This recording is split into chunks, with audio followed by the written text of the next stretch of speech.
ఒక విచిత్రమైనటువంటి పరిస్థితి. ఇప్పుడు కరోనా అప్పుడైతే ఇదిగో ఈ జబ్బు కారణంగా మీరు చచ్చిపోతారు కాబట్టి బయట తిరగద్దు అని చెప్తే ఆగుతారు. అదే సందర్భంలో మీరు ఆ టైంలో ట్రాన్స్పోర్టేషన్ ఇవన్నీ ఆపండి అంటే ఆగుతారు. దాంతోపాటు పోలీసింగ్ ఇదంతా చేయబట్టి ఇప్పుడు అట్లా చేయగలదా ప్రభుత్వాలు? ప్రస్తుతం మోడీ ఇచ్చినటువంటి పిలుపు పెట్రోల్ డీజిల్ వాడకం తగ్గించడం, దానికోసం సాధ్యమైనంత వరకు ప్రభుత్వ ట్రాన్స్పోర్టేషన్ని వాడటం, రెండో వైపున విదేశీ పర్యటనలు ఆపుకోవడం, దుబారా తగ్గించడం. వాస్తవంగా విద్యా సంస్థలు, సాఫ్ట్వేర్ కంపెనీలు ఈ రెండిట్లోనే అత్యధిక వినియోగం జరుగుతుంది. విద్యా సంస్థలు, సాఫ్ట్వేర్ కంపెనీలు, రాజకీయ పార్టీలకు సంబంధించి కార్యకలాపాలు.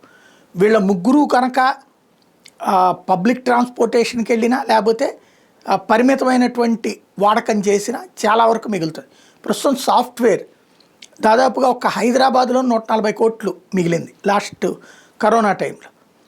కాకపోతే ఈ కంపెనీలు వర్క్ ఫ్రమ్ హోమ్ వలన క్రియేటివిటీ తగ్గిపోతుంది అన్నటువంటి కారణంగానే మళ్ళీ వెనక్కి తెప్పించారు. అప్పట్లో ప్రభుత్వాలు కూడా మీరు ఖచ్చితంగా వర్క్ ఫ్రమ్ హోమ్ ఆపేసి ఇళ్ళ దగ్గరని ఇదే మళ్ళీ ఆఫీసులు పిలిపించుకోమన్నారు. ఎందుకని?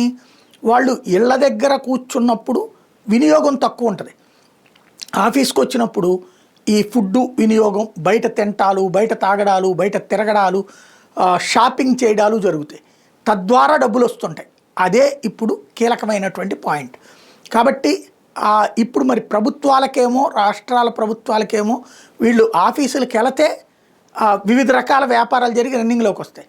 పెట్రోల్ డీజిల్ భారాన్ని తగ్గించుకోవడం కోసం, వాడకం తగ్గించడం కోసం వర్క్ ఫ్రమ్ హోమ్ పెడితే మిగతా వ్యాపారాలు దెబ్బతింటాయి.